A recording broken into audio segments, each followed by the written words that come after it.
Olá, meu nome é Danilo Coelho, eu sou médico e vice-coordenador de Medicina Preventiva do Médico Residente e estamos aqui para discutir mais uma vez sobre saúde ocupacional, dessa vez focando em questões do Ceará, da prova do SURSE, e acho que é importante você tentar fazer uma pausa na questão que você estiver vendo na tela e tentar responder, e a gente vai comentar assuntos, vamos revisar assuntos importantes relacionados com a saúde do trabalhador, que é um assunto que está dentro da vigilância em saúde. Porque a vigilância em saúde, ela engloba 4 aspectos: a vigilância epidemiológica, a vigilância sanitária, a vigilância ambiental e a vigilância de saúde do trabalhador, que é a saúde ocupacional. E a gente está focando, portanto, num tema que faz parte do grande tema da vigilância em saúde. Tá? São temas que caem muito em prova e não é diferente no Ceará. Vamos lá. Prova de 2019, questão de acesso direto, a situação, o problema é a seguinte. Um homem de 38 anos, diabético, socorrista do SAMU, ele, há 5 anos, né, ele comparece à consulta de retorno. Registro orientado por problemas, então o prontuário dele é organizado pelo SOAP, né, apresenta no item subjetividade que apresenta-se com queixa de zumbido progressivo, então zumbido que piora nos últimos meses. Ele não teve trauma, nega o uso de agente ototóxico. A esposa refere que o mesmo está ficando surdo e que precisa repetir várias vezes as palavras para que ele compreenda. No O, que é o objetivo, a otoscopia, está sendo visualizado um canal auditivo externo pérvio, levemente hiperemiado, sem otorreia ou corpos estranhos. A membrana timpânica branca perolada sem abalamento ou retrações, ou seja, nada digno de nota, tá? No que diz respeito a alterações pela otoscopia. Foi solicitado um exame audiométrico que detectou uma perda auditiva neurosensorial moderada em frequências mais elevadas. Isso aqui é importante, tá? Frequências de 3 a 6 kHz, que são as mais elevadas do teste audiométrico. Frente ao diagnóstico mais provável, qual alternativa faz parte do plano terapêutico inicial do paciente? Tá? Olha só que interessante. Vamos aproveitar esse tema, então, para a gente revisar um assunto importante, que são as doenças ocupacionais ou doenças relacionadas ao trabalho. Esse termo ele é tanto faz, né? Indistinto, são sinônimos. E lembrando que para a gente considerar uma doença como doença ocupacional ou uma doença relacionada ao trabalho, a gente precisa ter 2 fatores importantes. Primeiro, essa doença levar a uma incapacidade laboral. O que é isso? A doença ela vai interferir ou vai cessar a capacidade de trabalho. Claro, se levar à morte também, né? Porque está cessando a capacidade de trabalho. Então, em primeiro lugar, a doença precisa levar a uma incapacidade de trabalho. Então, se eu estou no trabalho, eu tropeço, levo uma topada e esse acidente, ele levou a um dedão que está dolorido, permanece dolorido. Gerou uma doença relacionada ao trabalho? Não, porque não levou à incapacidade laboral. Supondo que essa topada tenha levado a essa dor que não levou à incapacidade laboral. Então, tem que ter incapacidade laboral associado, que aí é o segundo ponto, a um nexo causal entre a exposição decorrente do trabalho e a doença, ou seja, um vínculo epidemiológico causal, que mostra que, de fato, aquela exposição no trabalho leva a essa doença. Uma doença que o quê? Causa incapacidade laboral. Isso é uma doença ocupacional, uma doença relacionada ao trabalho. Esses 2 fatores precisam estar presentes, são condições necessárias para que a doença seja caracterizada como doença do trabalho. Tá. A gente tem uma coisa importante, tá, relacionada à doença do trabalho, que são aquelas doenças que passam por o que a gente chama de estratégia de vigilância sentinela. A estratégia de vigilância sentinela é uma vigilância epidemiológica, tá? Nesse caso, que também abrange saúde do trabalhador, para aquelas doenças que, independente de serem de notificação compulsória ou não, elas têm uma importância para a saúde pública e, por isso, elas são vigiadas por meio de unidades sentinelas, que são essas aqui. Tá? Vou até puxar a setinha para cá. A estratégia se faz a partir das unidades sentinelas, que são hospitais, postos de saúde, são serviços de saúde que são identificados como referência para aquelas doenças que são de verificação e de acompanhamento sentinela. Tá? Quais são essas doenças no que diz respeito à saúde do trabalhador? Porque a gente tem doenças de vigilância sentinela que não tem a ver com a saúde do trabalhador, como, por exemplo, a monitorização das doenças diarreicas agudas, a influenza, o SRAG, também são doenças que são de monitorização sentinela. Mas na saúde do trabalhador, nós temos 6 doenças que são vigiadas, digamos, pela estratégia de vigilância sentinela. tá? Que é o câncer relacionado ao trabalho, tá? As lesões por esforço repetitivo ou doenças osteomusculares relacionadas ao trabalho, é a mesma coisa, né? É a nomenclatura da OMS, que é a LER ou DORT.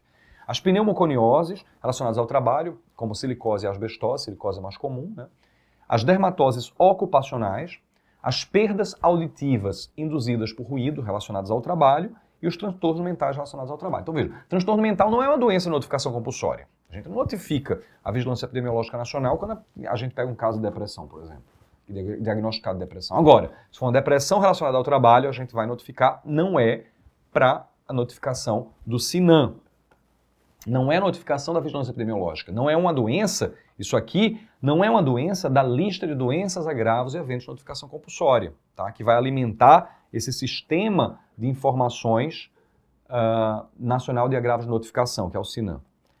Quando tem um transtorno mental relacionado ao trabalho, eu vou encaminhar para a unidade sentinela e lá vai ser feita o acompanhamento do caso. Tá bom? Isso é importante. Então a gente notifica as unidades sentinelas esse tipo de doença relacionada ao trabalho. É importante saber. Tá?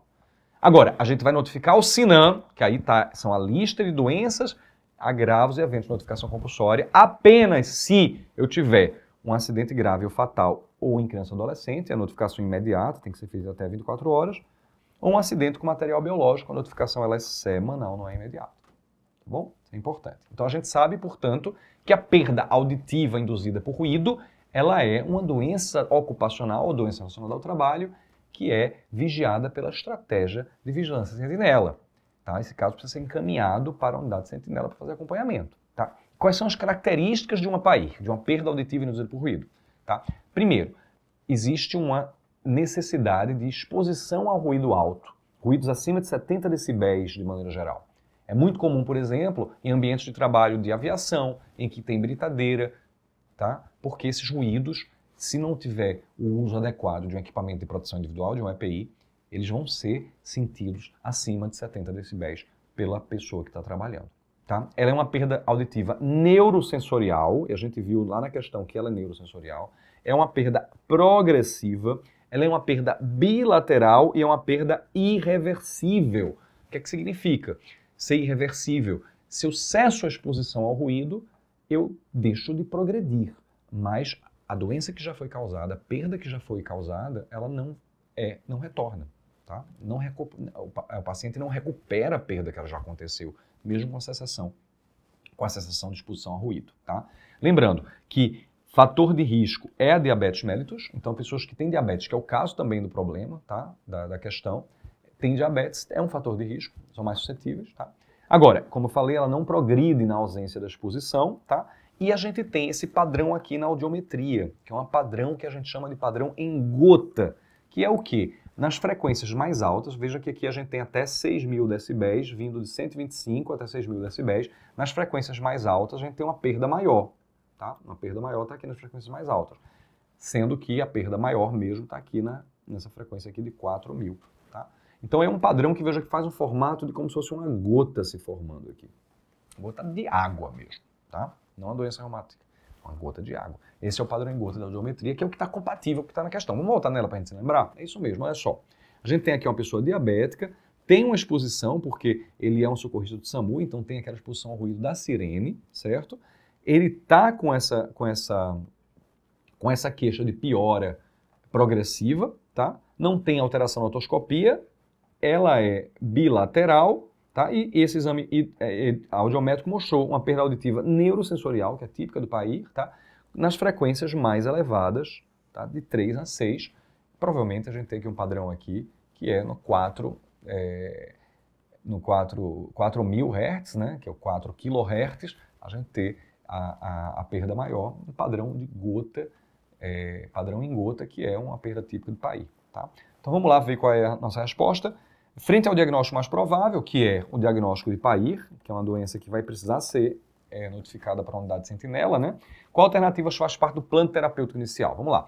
A. Afastamento das funções laborativas. A gente sabe que afastar das funções não vai resolver o problema que já foi causado, tá? Então não é um plano terapêutico inicial a gente afastar ele das funções laborativas. A gente precisa garantir que no exercício das funções ele seja protegido do ruído por meio de uso de EPI, tá? Mas não tem por que a gente fazer esse afastamento, porque a doença aqui ela, né, é irreversível, tá? O que já perdeu não vai melhorar se a gente afastar. B. Aprendizagem da linguagem brasileira de sinais? Não, a pessoa não desenvolveu surdez ainda. Não tem nada no enunciado que leve a crer que essa pessoa está surda, nem que vá ficar surda. Por quê? Porque se ele está indo para o médico começar o tratamento de PAI e ele vai fazer uso de um EPI adequado, ele não vai necessariamente progredir, ele não vai progredir para a surdez. A medicina do trabalho serve exatamente também para isso. Detectou uma alteração, vão se criar meios para que ela não progrida. Nesse caso da PAI, se ele deixar de ter expulsão ao ruído, ele não vai progredir, deixa de progredir. Então não vai se tornar surdo a ponto de ele já ter que começar no plano terapêutico inicial a aprender a linguagem brasileira de sinais, não é verdade. C. Introdução do equipamento de proteção individual. Perfeito, é isso. Se ele usa um equipamento de proteção individual adequado, não vai estar exposto aos ruídos, o que ele perdeu de audição não vai recuperar, mas também a doença não vai progredir. Tá? E D. Uso de aparelho para amplificação sonora individual. Não é necessário, isso a gente usa apenas em situações mais graves, não é um plano terapêutico inicial, tá certo? E não é o caso que está descrito aí no anunciado, ok? Letra C, o gabarito da questão. Vamos seguir para mais uma do SURSE. Olha só, questão 2020. Veja que pode cair na prova questões de saúde ocupacional tranquilamente. A gente teve 2019, a gente teve 2020. Olha só a situação problema aqui. É um servente de pedreiro, de 40 anos, não tabagista, morador da zona rural de Ceará. Ele vive com 8 pessoas em uma casa com 3 cômodos e trabalha na construção civil há 25 anos. Ele tem uma tosse intensa, dispneia, fraqueza, dores no peito e perda de peso não intencional. Então, olha só, paciente com tosse, dispneia, certo? É muito importante, e que é um servente de pedreiro, ou seja, trabalha na construção civil. Então, a gente precisa se lembrar aqui das pneumoconioses, doenças que são relacionadas ao trabalho e que a mais comum delas é a silicose, que acontece em pessoas que estão expostas ao pó de sílica, né? A areia em suspensão, tá? E os pedreiros na construção civil estão expostos a isso, tá? E que leva à tosse de dispneia, que é progressiva, tá? Desconsiderando a possibilidade de tuberculose, qual determinante social da saúde é fundamental para a elucidação desse caso? Então a gente aqui está diante de um enunciado que não pergunta para a gente a hipótese diagnóstica, tá? Ele pergunta para a gente qual é o determinante social da saúde que está levando a esse problema de saúde, que é fundamental para a elucidação desse caso. E aqui a gente não pode deixar de pensar numa pneumoconiose relacionada ao trabalho, que também precisa ser encaminhado e notificado por unidade de sentinela, que a gente viu que pneumoconiose relacionada ao trabalho precisa ser, faz parte da estratégia de vigilância sentinela, tá? Então, isso aí tem respeito principalmente com poluição do ar? Não. Com fatores climáticos? Não. Com condição de moradia? Também não. É sim um ambiente de trabalho, claramente. Agora, se ele está com asbestose ou está com silicose, isso precisa ser, a gente precisa investigar melhor. Tá? Mas é uma pneumoconiose associada ao trabalho. O ambiente de trabalho ele é um determinante social fundamental para a elucidação desse caso aí, a letra D. Tá? Vamos para a próxima? Vamos trazer essa última questão. Olha só, 2021, veja, a gente teve 2019, teve 2020, 2021, assunto recorrente nas provas de Ceará, hein? Na prova da SURSE. Vamos lá. Situação problema é um adulto de 40 anos, lixeiro, empregado seletista de uma empresa de limpeza pública. Então, empresa de limpeza pública, tá? Um adulto de 40 anos, lixeiro. Ele chega ao posto de saúde demandando uma consulta de acolhimento com a mão direita envolta em uma blusa. O que é que ele tem? Olha, ele relata que sofreu um ferimento na mão ao manusear um objeto pontiagudo e cortante. Então, ele manuseou um objeto pontiagudo e cortante, mesmo com o EPI, mesmo com a luva durante seu turno de trabalho.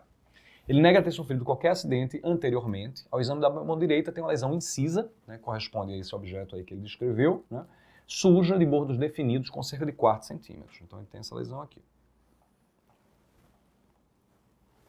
Não tem sinais flogísticos, está sangrando discretamente, movimento dos dedos preservados, mas considerando o caso clínico descrito acima, qual o tipo de acidente de trabalho sofrido pelo paciente e qual o tipo de comunicação de acidente de trabalho que deve ser emitida, respectivamente. Então, ele quer saber o tipo de acidente de trabalho e quer saber qual o tipo de comunicação de acidente de trabalho.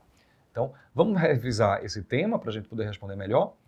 Olha só, é importante a gente lembrar que o acidente de trabalho é aquele que é decorrente do exercício do trabalho, mas ele provoca uma lesão corporal ou perturbação funcional que causa a morte ou a perda ou redução da capacidade de trabalho. Então, a gente viu lá no começo a definição de doença do trabalho. E ela é muito análoga à definição de acidente do trabalho. A gente precisa sim ter uma relação com o trabalho, o nexo causal com o trabalho aqui fala, né? É decorrente do exercício de trabalho. E a gente precisa ter uma lesão que vá fazer a redução permanente ou temporária da capacidade de trabalho. Então, a incapacidade laborativa está associada. São esses dois fatores aqui. O primeiro, que é o nexo com o trabalho, e o segundo é a incapacidade laborativa. Tá? O acidente ele pode ser típico, que é quando acontece durante a execução do trabalho, que é o caso do enunciado, ou pode ser um acidente de trajeto. Acidente de trajeto, portanto, também é acidente de trabalho. O que é o acidente de trajeto? É quando o trabalhador está indo do domicílio para o trabalho e esse acidente acontece durante esse deslocamento. Tá? Agora, para ser considerado acidente de trajeto, o trabalhador ele não pode desviar da rota habitual e nem pode parar, interromper a rota habitual. Então, por exemplo, se eu saio da minha casa, sigo a minha rota habitual para o trabalho, mas eu paro para fazer compras. Se eu tiver um acidente aí, não é considerado acidente de trajeto. Então tem que ser rota habitual no tempo habitual. Tá? Quando o acidente é grave, a gente escreve como acidente grave, e quando o acidente é grave, ele precisa ser notificado em 24 horas, tá? É um agravo de notificação compulsória para o SINAM, então isso aqui é notificação imediata, tá?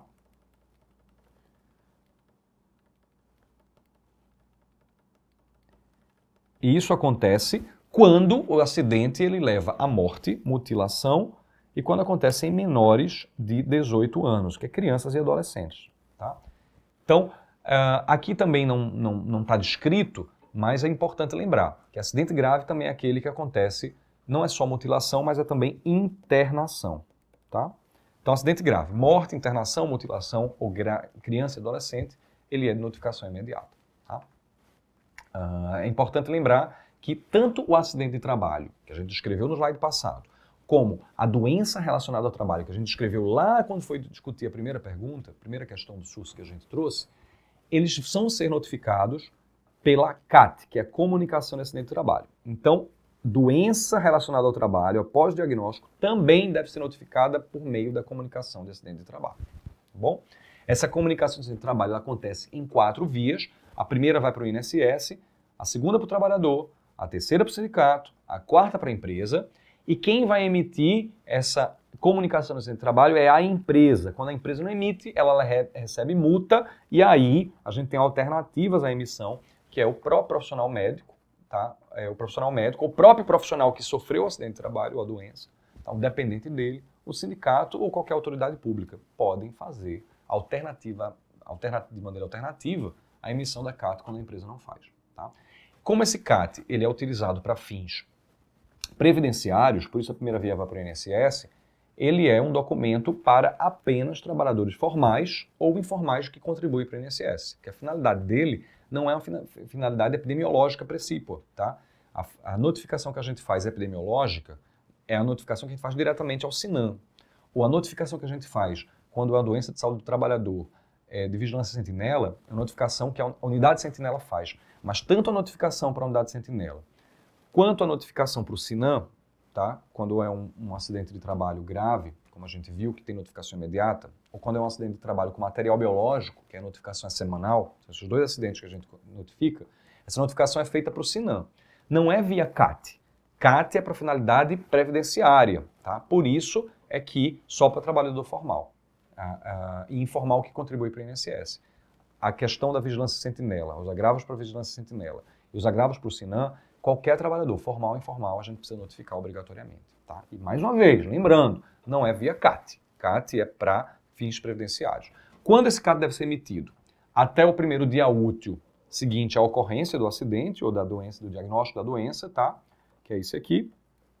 Mas se for um óbito que vai ser notificado, um acidente, uma doença que gerou óbito, essa notificação precisa ser imediata, correto? E aqui a gente tem os 3 tipos de CAT. Tá? A gente tem um CAT inicial, tá? Que vai ser preenchido quando a gente tem o primeiro evento relacionado àquele acidente de trabalho, mesmo que o evento resulte em morte, vai ser notificada num CAT inicial, tá bom? E a gente tem um CAT de reabertura. que é quando você já tem um CAT aberto, um CAT inicial, né, que já foi feito, mas a doença que foi diagnosticada, que levou à emissão do CAT, ou o acidente de trabalho que levou à emissão do CAT, ele gerou um estado de saúde que se agravou, tá? Ou aquela pessoa tinha ficado curada, ou tinha tratado aquela sequela, foi reabilitada, mas houve a necessidade de reiniciar o tratamento relacionado a uma doença ou um acidente que já teve um CAT inicial. E aí a gente faz o que a gente chama de CAT de reabertura, tá? E por último, a gente tem o CAT de óbito. Quando a gente tem um CAT inicial, porque se a pessoa tem um acidente de trabalho e vai a óbito, a gente faz um CAT inicial, já indica que teve óbito, tá? Agora, se teve um acidente de trabalho que eu notifiquei, porque acidente de trabalho precisa ser notificado, e depois de um tempo, depois de ter sido preenchido o CAT inicial, a pessoa vai a óbito, aí eu vou preencher um CAT de óbito, tá? Ou seja, o CAT de óbito ele requer um CAT inicial que tenha sido preenchido. E tenha preenchido sem óbito, porque se eu já preenchi o CAT inicial com óbito, ou seja, eu já vou informar que houve óbito, porque o acidente já resultou em óbito, tá? Eu não vou precisar depois preencher um CAT de óbito. CAT de óbito é se a evolução foi para óbito, depois de eu ter preenchido um CAT inicial que não teve óbito. Correto? Vamos voltar então à pergunta. Olha só, essa pessoa que é um lixeiro, tá? Ele, mesmo usando a API, sofreu um acidente de trabalho, que é esse corte aí, inciso, sujo, de bordo definido, sem 4 centímetros sem sinais flogísticos. Ele vai para o médico, tá? E ele nunca teve acidente de trabalho anterior, essa informação é importante para a gente saber que tipo de CAT vai ser preenchido. Tá aqui, ó, nega ter sofrido qualquer tipo de acidente anteriormente. E o enunciado pergunta para a gente qual é o tipo de acidente de trabalho, e aí a gente já sabe. É um acidente de trajeto? Não é acidente de trajeto, é um acidente típico, foi no exercício da função. E pergunta para a gente também qual é o tipo de comunicação de acidente de trabalho que deve ser emitido. É um CAT de reabertura? Não é um CAT de reabertura, porque é um primeiro evento, é um CAT inicial, letra D, é o gabarito da questão. Previna-se, fique com a gente e gabarite as questões de medicina preventiva com Eu, Médico Residente.